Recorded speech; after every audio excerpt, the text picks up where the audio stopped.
तो सिंघू बॉर्डर से तकरीबन आधे किलोमीटर की दूरी पर ही सिंघू गांव है। इस वक्त हम यहाँ पे पहुंच चुके हैं सिंघू गांव में, और इस गांव में आकर बात करते हैं यहाँ पर जो किसान कुछ मिलेंगे कि आखिर क्या कुछ सोचते हैं वो कृषि कानूनों के बारे में। जाहिर तौर पर क्या सरकार जो इस बात को कह रही है बार बार वो इस बात को समझ पाते हैं। तो क्या नाम है आपका? सुरेंद्र कुमार जी। और सुरेंद्र जी क्या करते हैं आप? मैं खेती बाड़ी का काम करता हूँ जी, पशुपालन का और खेती बाड़ी। कृषि कानून को लेके यही सिंघू बॉर्डर पे प्रोटेस्ट चल रहा है, पिछले 40 दिन से ज्यादा हो गए। आप लोगों का क्या सोचना है कानूनों के बारे में? ये कानून वैसे तो जो सरकार ने बनाया है बहुत फायदेमंद है।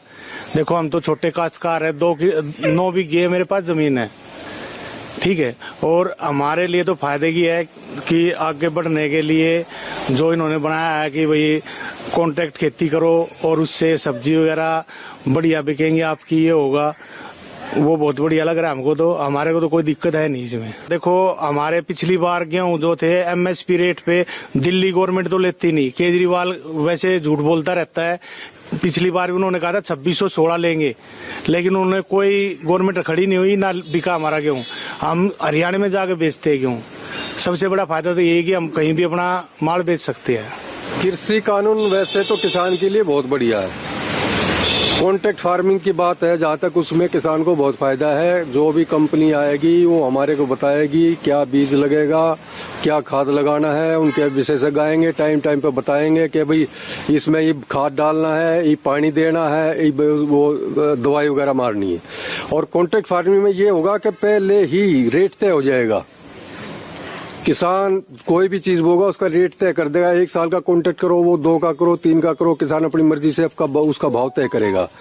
उसके अनुसार किसान को अब जैसे ही इस एक्ट में जो बनाया है इसमें ये भी है कि अगर जो किसान को कोई नुकसान हो रहा है तो इसको बीच में भी कॉन्ट्रैक्ट को खत्म कर सकता है। सबसे बड़ी बात ये है। तो कॉन्ट्रैक्ट फार्मिंग अच्छी है। और ये बैठे हैं, ये तो सारा राजनीतिक खेल है। जितने भी बैठे हैं बॉर्डर पे, कुछ नहीं है इसमें। हम तो यही कहेंगे पहले इस्तेमाल करो फिर विश्वास करो। कम से कम ये देखना तो चाहिए ना कि साल 2 साल इंतजार करो ये क्या बना रहे हैं क्या नहीं बना रहे हैं, उसके बाद ये कुछ करते। एक बात और कहूंगा मैं, देखो गवर्नमेंट से इनका टकराव चल रहा है। गवर्नमेंट इनकी बात मान रही, बातचीत करना चाह रही है और बातचीत करके कुछ इनको देना चाह रही है। जैसे एमएसपी वगैरह है और बिजली का दे दिया, पराली का दे दिया। अरे कुछ तो लो, पहले लो, जितना मिल जाए उसको ले लो, आगे फिर कर सकते हैं। हमको दिक्कत थोड़ा, हमारा थोड़े रुकेंगे, फिर कर सकते हैं हम। प्रोटेस्ट तो कभी भी कर लो, कोई दिक्कत नहीं है उसमें। आंदोलन कभी उठा लो, कोई मनाही तो है नहीं। लेकिन जो गवर्नमेंट दे रही पहले उसको ले लो। कानून वापसी से क्या इस तरह से कोई गवर्नमेंट चलती है? कोई भी गवर्नमेंट किसी भी पार्टी की हो, इस तरह से कानून बना के वापस कोई नहीं लेगी। संशोधन का तो उसमें है हल, संशोधन कर सकते हैं, कितने करा लो, कोई दिक्कत नहीं। लेकिन वापसी से गवर्नमेंट नहीं चलती। कल को कोई भी खड़ा हो जाएगा, 370 वाले आ जाएंगे, 3 तलाक वाले आ जाएंगे, और कल को और कानून बनाया मेरे खिलाफ होगा, मैं 4 आदमी मिलेगा, मैं खड़ा हो जाऊंगा। ऐसे गवर्नमेंट थोड़ा ही चलती। ये सब परिप्लान था। उनको ये भी कहा गया है कि अब सिख जाति पे आ गई ये बात, इसलिए आपको वहां चलना जरूरी है। सिख जाति पे उसको करके तब इनको किसानों को यहाँ लेके आया गया है। किसानों खुद बताते हैं, हम जाते हैं शाम को घूम के आते हैं वहाँ बॉर्डर पे, किसानों को देख के आते हैं कौन किसान है कौन नहीं।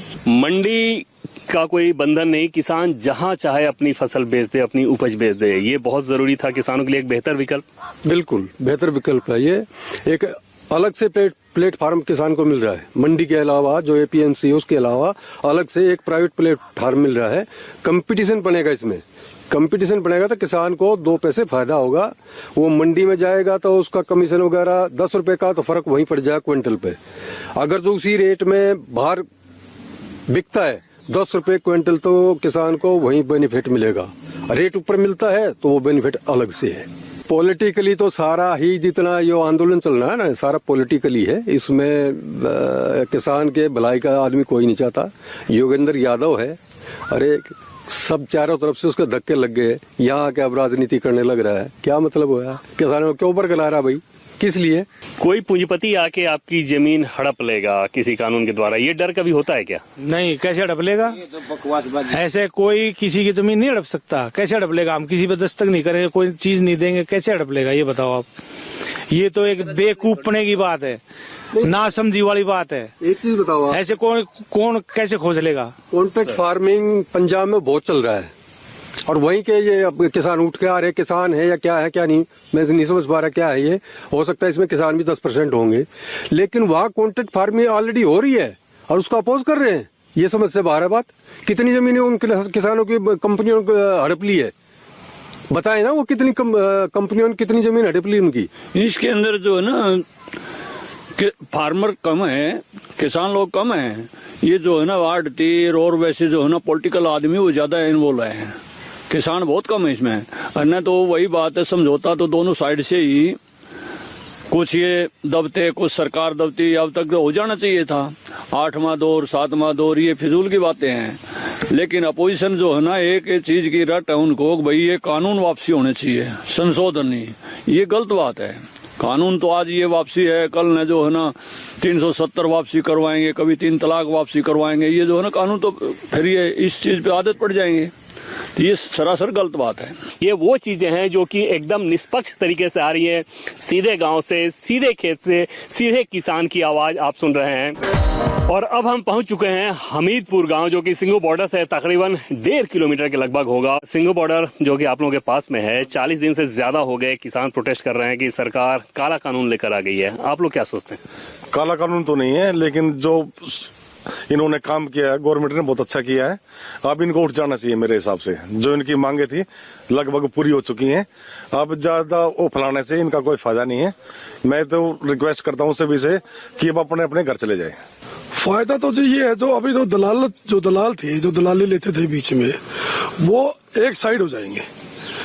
और ये जो किसान भाई अपनी मांगों को लेके बैठे हैं, अगर इनको लगता है कि भाई कहीं इसमें कुछ ना कुछ कमी है, खामियां है, तो गवर्नमेंट से बैठ के उस कमियों को दूर कराए, ना कि ये जिद पे अड़ गए हैं कि इसको वापस लो, तीनों कानूनों को वापस लो। ऐसे तो होना नहीं चाहिए। हम किसान भाइयों से भी ये प्रार्थना करेंगे कि अपने सरकार से बात करें, और जो अभी कृषि मंत्री हमारे जो है तोमर साहब ने इसको जो 2 मांगे हैं, एक तो पराली को लेके और एक बिजली को लेके, वो मान ली है। मेन जो किसानों का मुद्दा, किसान आंदोलन को लेके जो शुरू हुआ था, वो एमएसपी को लेके हुआ था। और एमएसपी पे सरकार बोल रही है कि बैठ के हम इस पे जो ना लिखित में आश्वासन आपको देने के लिए तैयार है। लेकिन अब किसानों को भी पता लग गया है, वो भी जाग गए हैं कि इसमें कहीं ना कहीं सियासत है और कुछ नहीं है। सरकार बार बार ये कह रही है कि कॉन्ट्रैक्ट फार्मिंग में आपकी जमीन को कोई नहीं लेगा, तब भी बहुत सारे किसान ये कह रहे हैं कि पूंजीपति आएंगे उनकी जमीन पे कब्जा कर लेंगे। भाई साहब एक बात बताओ, जमीन का मालिक हूं मैं, तो मेरी जमीन पे कैसे कोई कब्जा कर लेगा? एक बात बता दो, आप ही बता दो कि मेरी जमीन पे कैसे कब्जा कर लेगा? और गवर्नमेंट कोई छोटी मोटी चीज होती नहीं।